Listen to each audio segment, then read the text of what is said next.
You're looking at what seems like simple steel rails, but few realize they may have once been part of trains that reached the end of their service life.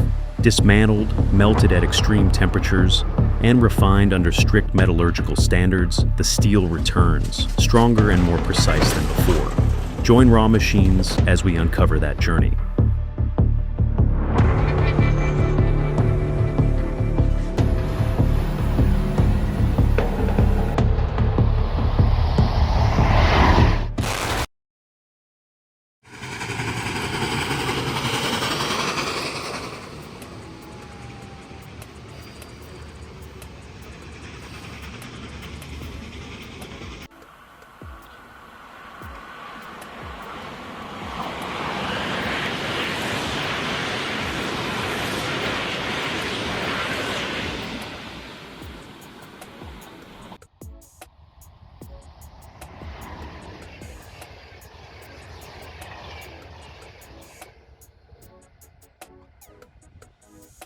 A train weighing hundreds of tons can travel at speeds exceeding 300 kilometers per hour, and all the load is carried by just 2 steel rails beneath it.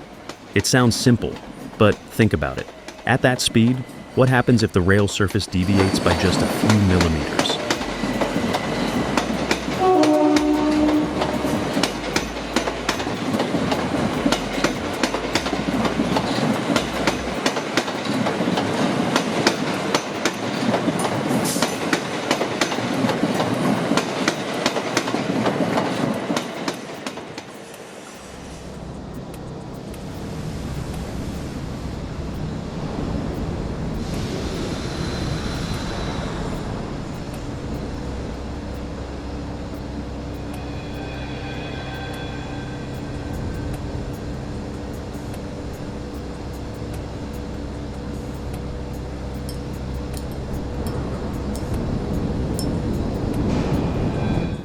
That's why each rail must deliver not only extreme strength, but near-perfect precision.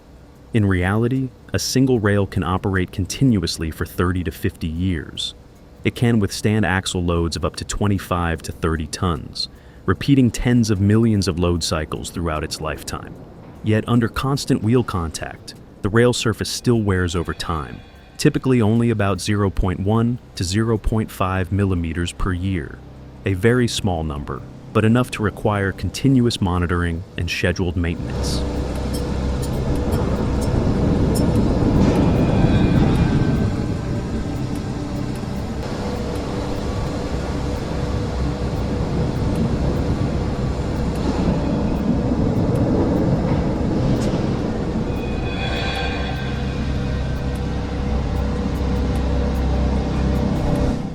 So, how can a solid piece of metal achieve that level of stability?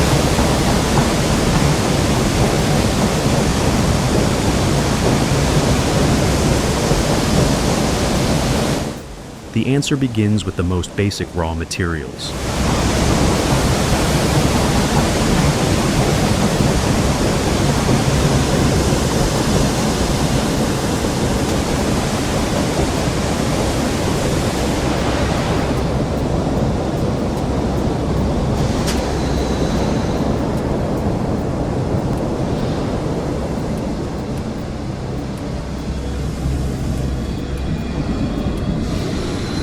Inside steel plants, iron ore, coke, and limestone are fed into blast furnaces, where temperatures exceed 1,500 degrees Celsius. Inside, the material melts, separates from impurities, and forms molten iron, produced at thousands of tons per day. But the more critical stage still lies ahead. The metal is further refined, its chemical composition precisely controlled to become steel, then cast into long, glowing billets.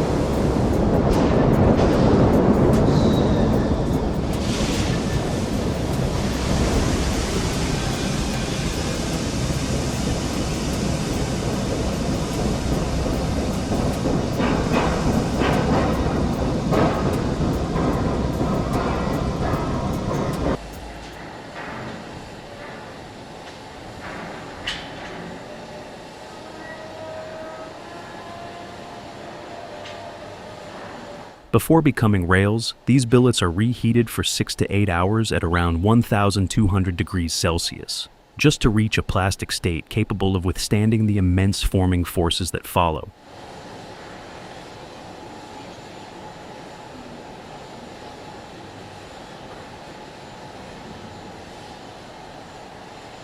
In the hot rolling process, red-hot steel passes through massive rollers under thousands of tons of pressure.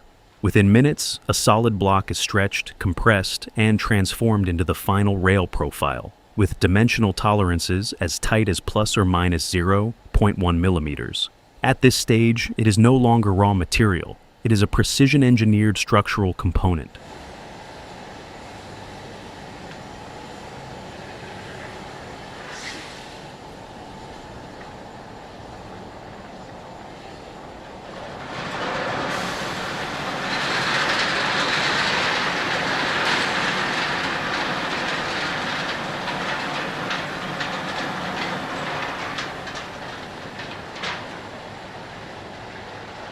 But that still isn't the decisive stage. After forming, the rails undergo controlled cooling to stabilize their internal structure. If cooled too quickly, the steel becomes brittle, too slowly, and it lacks strength. Over its lifetime, a single rail may endure more than 100 million load cycles, as train wheels repeatedly pass over the same point. Any microscopic deviation, if present, will accumulate over time and eventually become a real risk.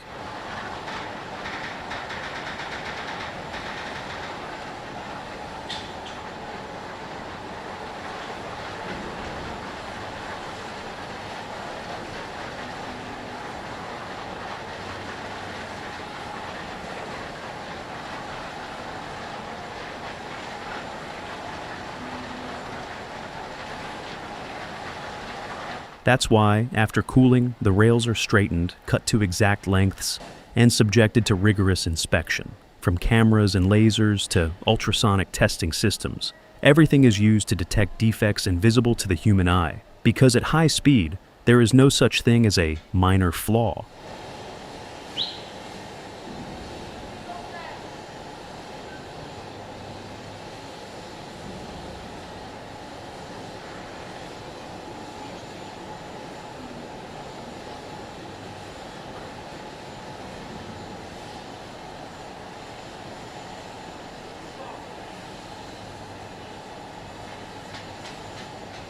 Finally, rails up to 100 meters long, weighing around 6 to 7 tons, are transported to the construction site and welded into continuous tracks spanning kilometers.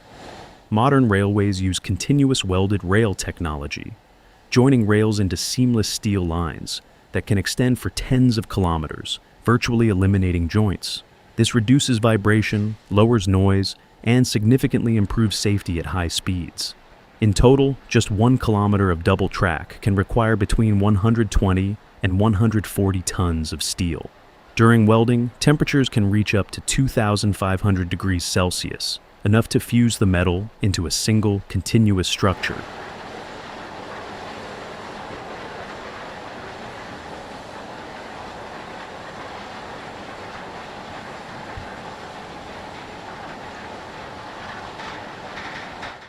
Next time you stand near a passing train, take a look down at the rails.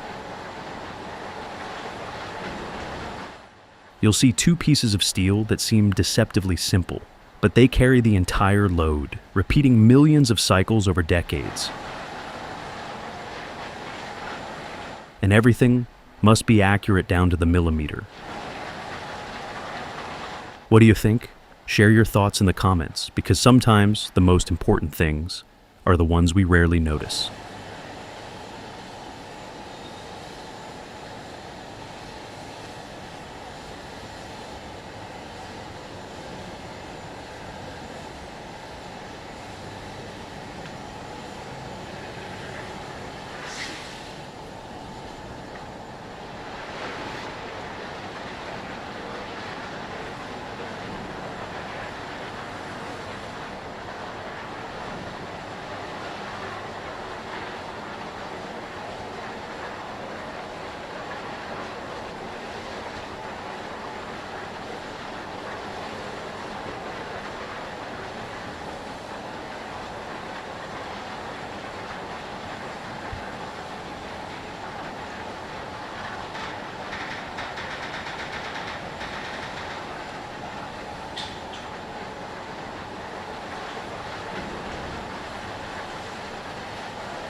Every year, across the world, tens of thousands of rail cars and thousands of locomotives are retired from service. A single locomotive can weigh between 400,000 and 600,000 pounds, and most of that mass is high-grade engineered steel, built to withstand extreme loads over decades of operation. But think about it. If all these massive machines were simply abandoned, how great would the environmental burden of that metal become? In the recycling industry, the answer is very different.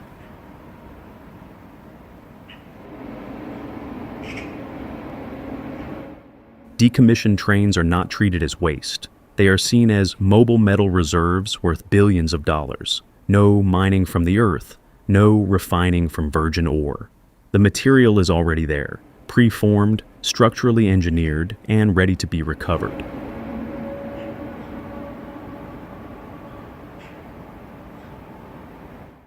Beyond economic value, recycling steel from railway equipment can save between 60 and 74% of the energy required for primary steel production, while significantly reducing carbon emissions.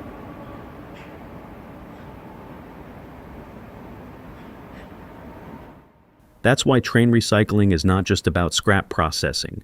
It is a critical link in the modern circular economy.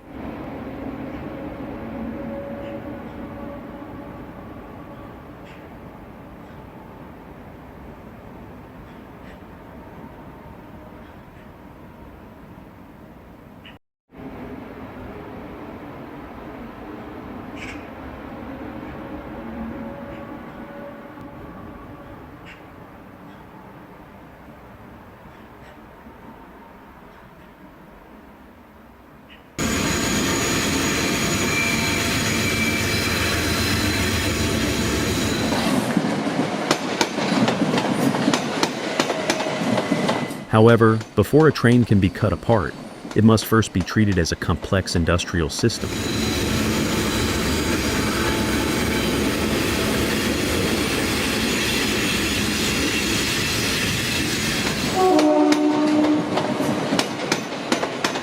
Because a locomotive is far more than just steel.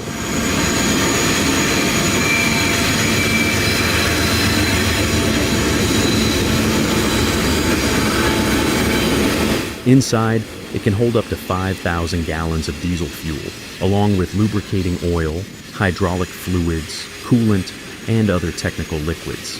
If released into the environment, the consequences can be severe.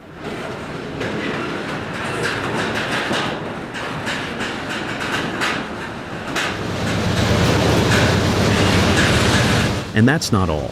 Many older trains still contain asbestos in insulation, large lead-acid batteries, and coatings with heavy metals such as lead or chromium, materials that can cause serious contamination if not handled properly.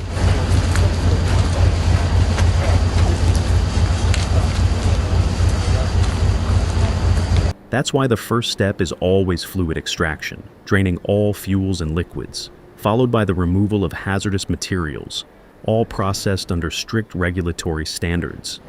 This stage is essential to protect the environment and ensure safety for the entire recycling operation that follows.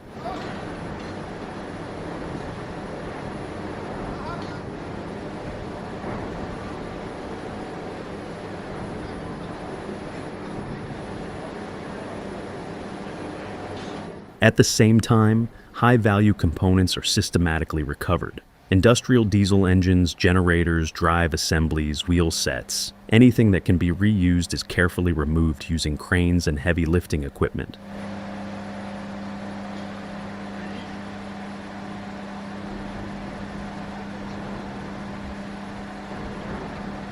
In other words, before a train is dismantled, it is methodically dissected. Hazards are eliminated, valuable components are preserved, and only then does it move on to steel processing.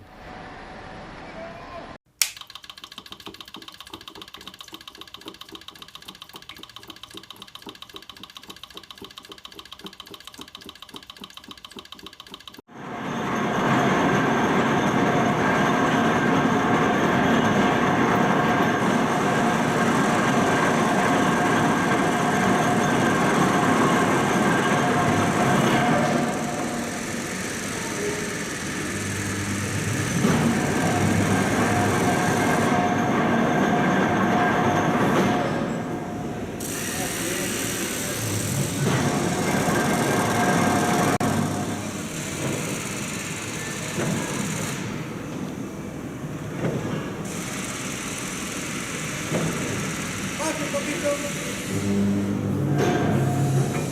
Baje otro.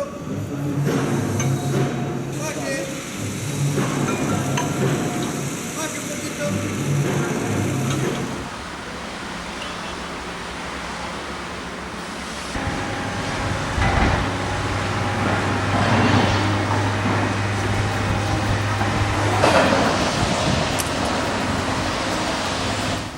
Once hazardous materials have been removed and high-value components have been recovered, the remaining steel structure officially enters the cutting phase.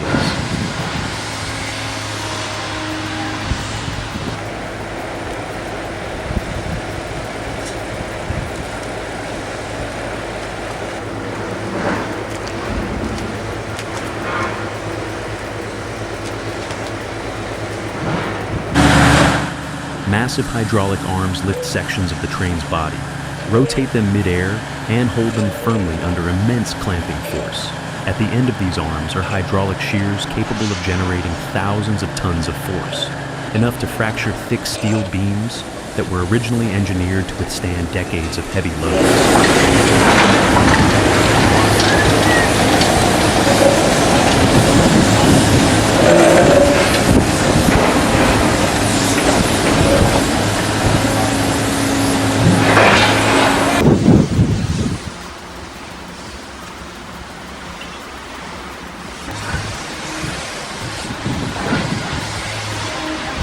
In just seconds, steel structures that once carried the weight of an entire train are torn apart into fragments.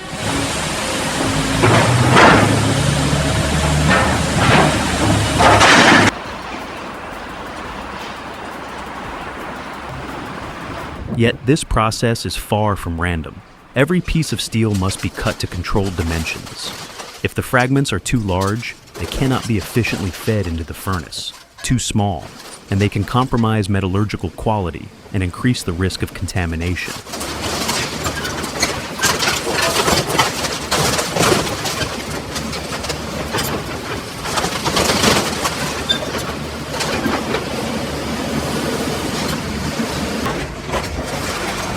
That's why the steel is cut into carefully controlled sizes, large enough to preserve material value, yet small enough for efficient handling, transport, and downstream processing.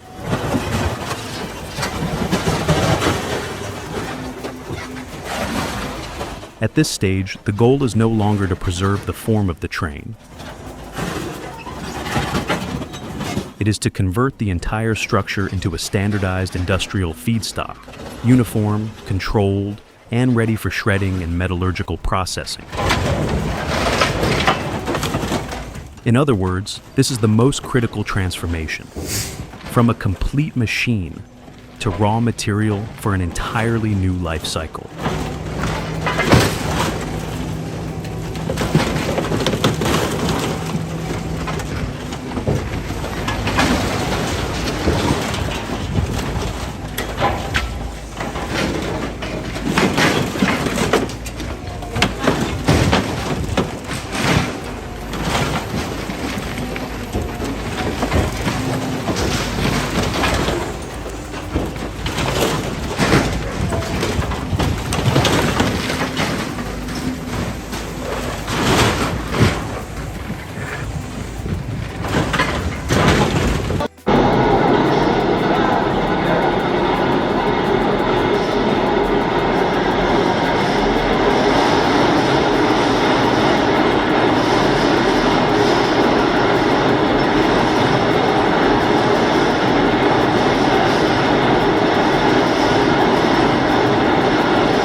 Once cut into suitable sizes, steel from decommissioned trains cannot be fed directly into the furnace.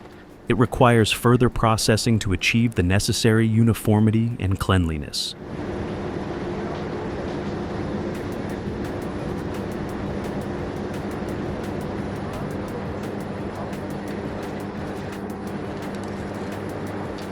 The steel fragments are fed into industrial shredding systems. Inside, high-speed alloy hammers continuously strike the material, breaking large sections into smaller pieces.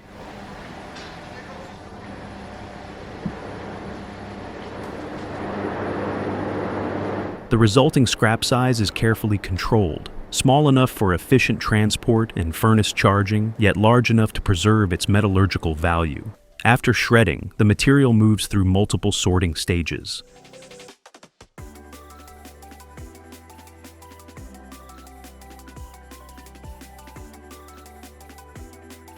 High-powered magnets separate ferrous steel from other metals. Sensor-based systems and material analyzers identify and classify different steel grades, including carbon steel, stainless steel, and specialized alloys.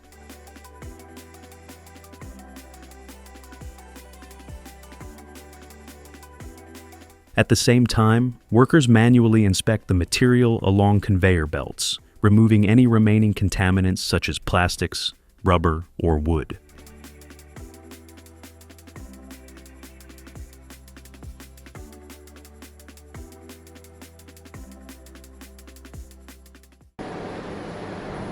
The goal of this stage is to produce a clean, homogeneous, and composition-controlled material stream.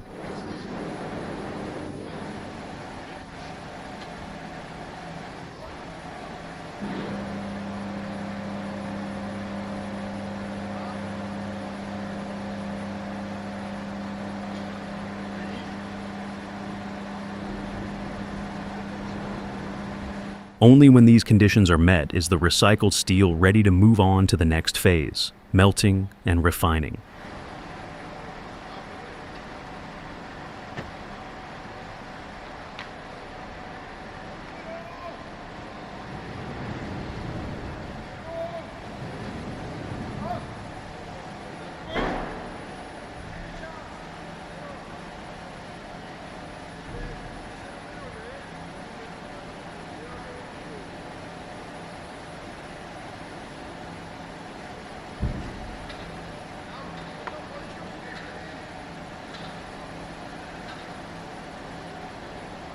From cleaned and sorted steel scrap, the journey continues inside the electric arc furnace, where temperatures are high enough to completely transform the material's state.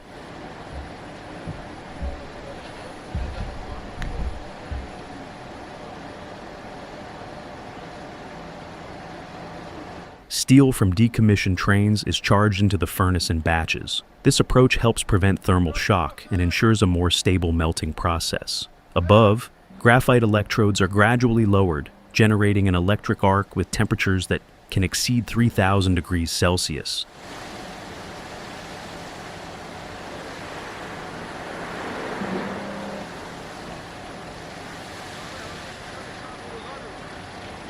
Under this intense heat, solid steel fragments rapidly melt, turning into molten metal. Within just tens of minutes, tens to hundreds of tons of steel can be processed in a single heat.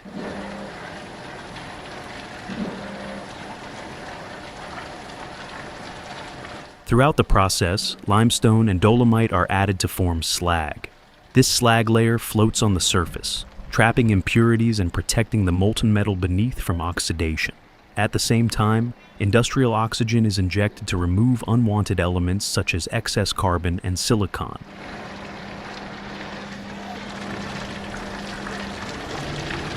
Once melting is complete, the steel is still not ready for use. Dissolved gases, such as oxygen, nitrogen, and hydrogen, remain within the molten metal. If not removed, they can create porosity and structural defects. That's why the steel is transferred to the refining stage. Here, vacuum degassing is used to extract these gases from the melt. At the same time, impurities like sulfur and phosphorus are removed through reactions with fluxing agents.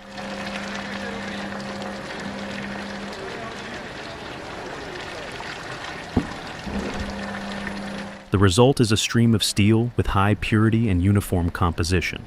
At this point, the material from decommissioned trains is no longer scrap. It has become an engineered material, stable, controlled, and ready for the next stage, rail forming.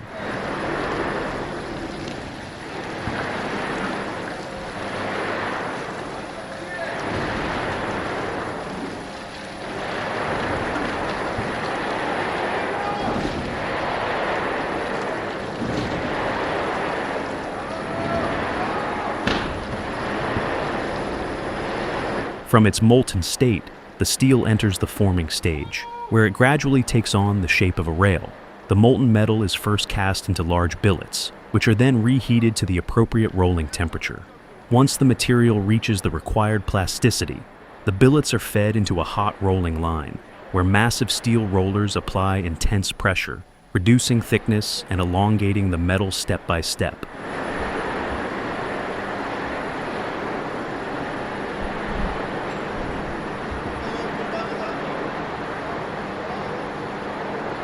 This process does not happen in a single pass. It is repeated through multiple rolling stands. With each pass, the steel's cross-section is progressively refined, moving closer to its final form. In the final stages, shaping rolls create the distinctive rail profile, comprising the rail head, web, and foot, a structure designed to distribute loads from train wheels evenly into the track foundation.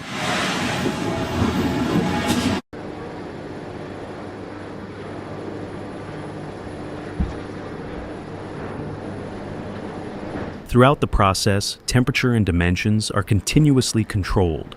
Water cooling systems stabilize the surface, while precision sensors monitor height, width, and straightness in real time. Even the smallest deviation can affect operational stability, which is why the entire process must be maintained within extremely tight tolerances.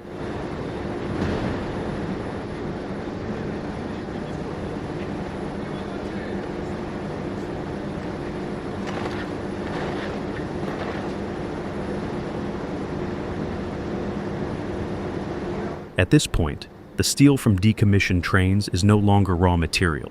It has taken on the full geometry of a rail. What remains are the final treatment steps, required to ensure it meets the strength and stability demands of real-world operation.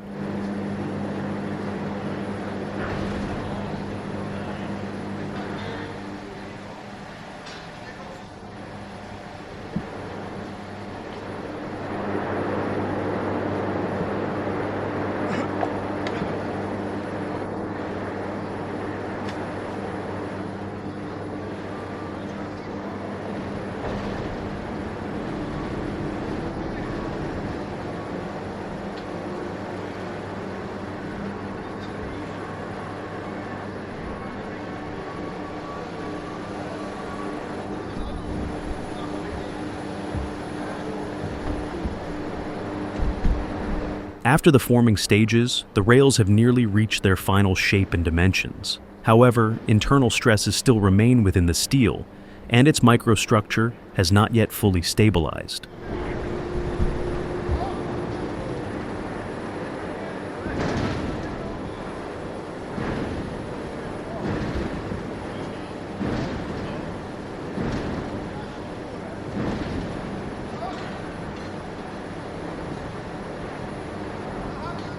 That's why the rails undergo heat treatment. Depending on technical requirements, the steel may be quenched, tempered, or annealed to enhance strength, toughness, and long-term load-bearing performance. The cooling process is also tightly controlled to prevent distortion or cracking.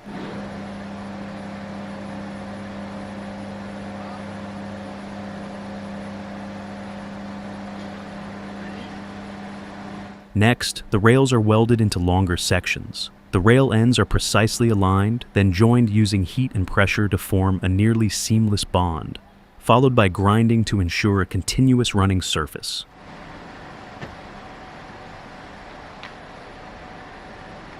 Before leaving the factory, every rail must pass rigorous inspection. The surface is scanned using optical sensors, while the internal structure is examined through ultrasonic and X-ray testing to detect hidden defects. Selected samples are also subjected to mechanical testing to verify compliance with technical standards. Only rails that meet all specifications are approved and released for on-site installation.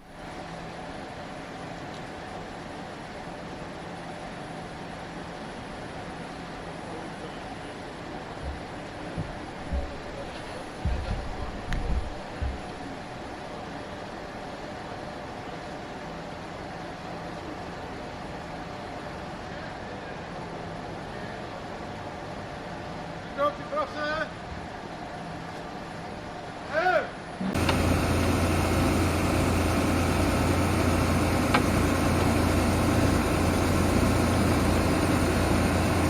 The installation phase marks the transition from manufacturing to real-world operation.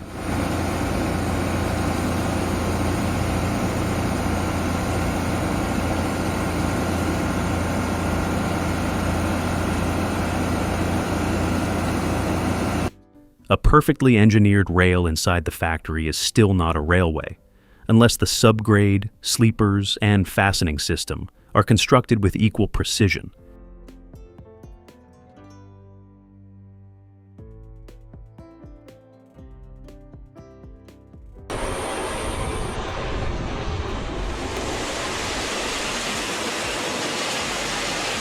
It begins with the track bed. Layers of soil and aggregate are placed and compacted to form a stable subgrade, typically 2 to 4 feet deep, depending on the design load. Above that lies the ballast layer. Crushed stone, usually 1.5 to 2 inches in size, responsible for load distribution, drainage, and vibration absorption. For a single mile of standard track, ballast usage can reach up to approximately 3,500 tons.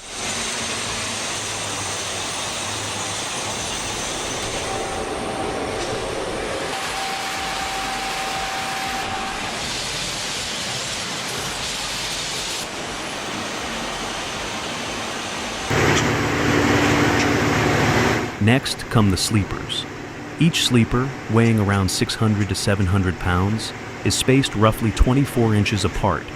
They may be treated timber or reinforced concrete, designed to maintain track gauge and hold the rails firmly in position during operation.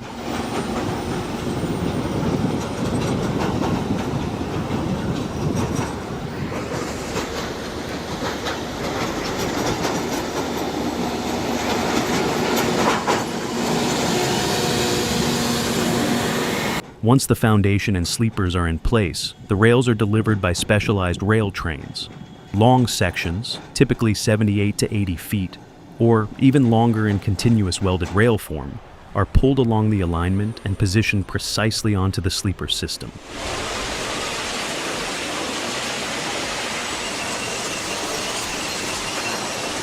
After placement, the rails are temporarily secured and undergo stress adjustment, often referred to as thermal neutralization.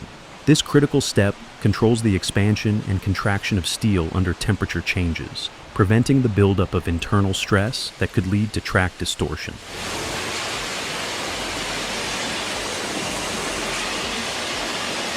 Once stabilized, the rails are permanently fastened using a system of clips, fasteners, and anchors, designed to hold the rails securely in place while still allowing the slight movement necessary for safe and reliable operation.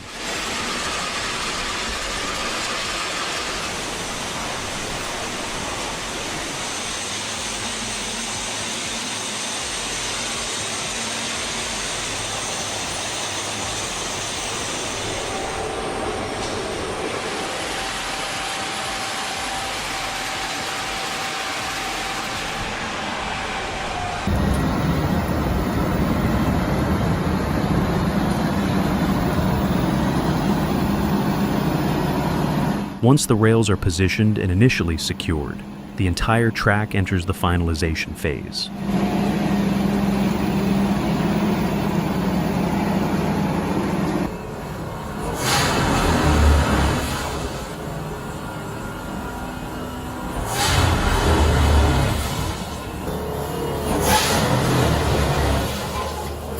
Specialized tamping machines move along the line, slightly lifting the rail and sleeper assembly, while compacting the ballast beneath using high-frequency vibration. This process stabilizes the foundation and locks the structure into place.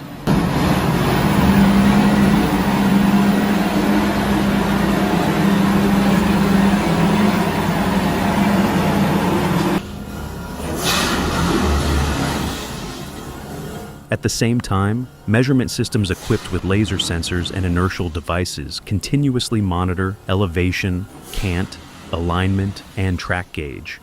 Even the smallest deviations are corrected on the spot.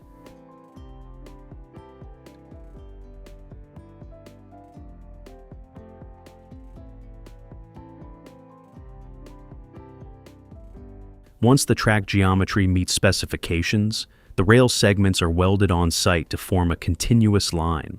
Depending on construction conditions, this may involve flash butt welding or thermite welding. The welds are then ground smooth to ensure a seamless running surface.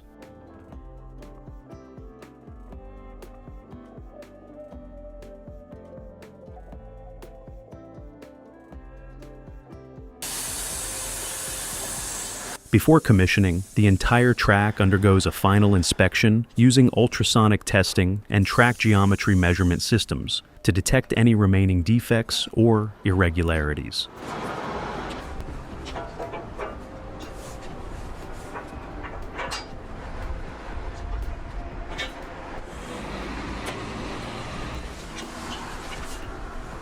Finally, a test train is introduced, gradually increasing speed to evaluate stability and load-bearing performance.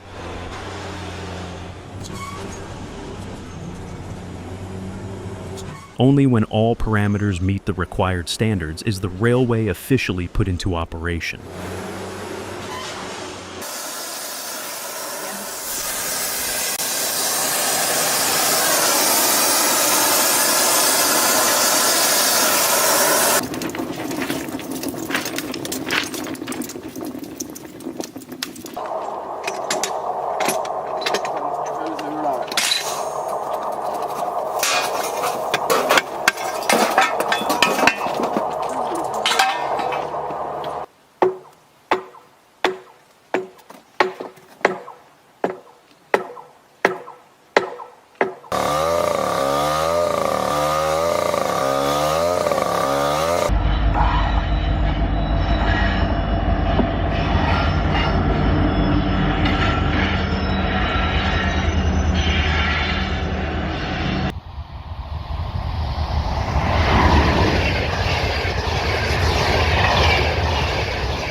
From a broader perspective, the entire journey, from rail production to recycling, is not just a series of isolated industrial steps, but a fully integrated system.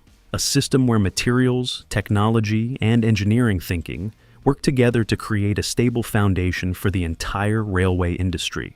In the first part, we saw how a rail is formed from the most basic raw materials, from iron ore through metallurgical processes at extreme temperatures, then shaped under immense pressure in hot rolling mills and controlled down to fractions of a millimeter.